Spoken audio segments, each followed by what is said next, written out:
Hi to everyone, this is BNR Farms Telugu YouTube channel. Please subscribe my channel. ఇప్పుడు time వచ్చేసి 7:30 అవుతుందండి.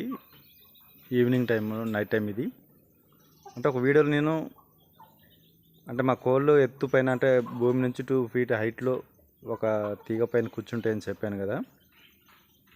ఇప్పుడు చూడండి, నైట్ టైం కాబట్టి మీకు చూడటానికి వీలుగా ఉంటుందని ఒక వీడియో చేద్దామనే ఉద్దేశంతో మీకు చూపిస్తున్నానండి.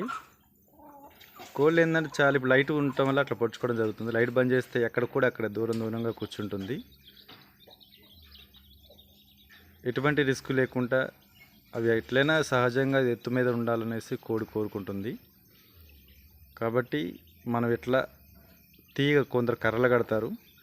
కర్రలు అంటే కొద్దిగా బ్యాలెన్సింగ్ అనేది కోడికి బ్యాలెన్స్ చేసుకోలేవదు. ఇట్లాంటి మెష్ అంటే నేను వచ్చేసి 1/3 మెష్ వేసాను. ఇట్లా ఈ మెష్ మీద కూర్చోవటం వల్ల పాదాలు కూడా మంచి సక్రంగా సమంగా ఆ యొక్క కేజీ పైన అని కోడి కూర్చోవడం కూడా చాలా ఫ్రీగా కూర్చుంటుంది అనమాట.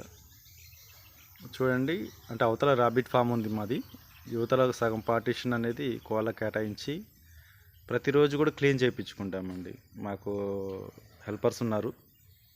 ప్రతిరోజు క్లీన్ చేయించుకొని వారానికి ఒకసారి ఇట్లా చున్నం వేసుకుంటాం అన్నమాట. మీరు ఎవరైనా కొత్తగా ట్రై చేసినట్టయితే ఇటువంటి పద్ధతులు అవలంబించుకున్నట్టయితే ఫామ్ మంచిగా ఉంటుందండి. ఇట్లా ఉండటం వల్ల డిసీజ్ ఫ్రీ కూడా, ఎందుకంటే పైన ఎత్తున ఉంటాయి కోళ్ళు. వాటి యొక్క రెట్టలు కూడా అవి తొక్కుకోవు అనమాట. మ్యాక్సిమం కొన్ని ఏంటంటే కింద తట కింద పెడతారు.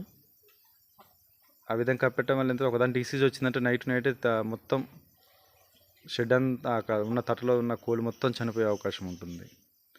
ఇట్లా ఉంటే ఏంటంటే డిసీజ్ ఫ్రీ, ఎందుకంటే వెంటిలేషన్ అనేది ఫ్రీగా అటు ఇటు వెళ్తుంది కాబట్టి ఒక కోడి నుంచి ఒక కోడి టచ్ అవ్వదు అనమాట. దానివల్ల కొంచెం ఎటువంటి ఏమైనా వైరల్ ఇన్ఫెక్షన్లు ఉన్నా మనకి సహజంగా అవి తగలవు అన్నమాట.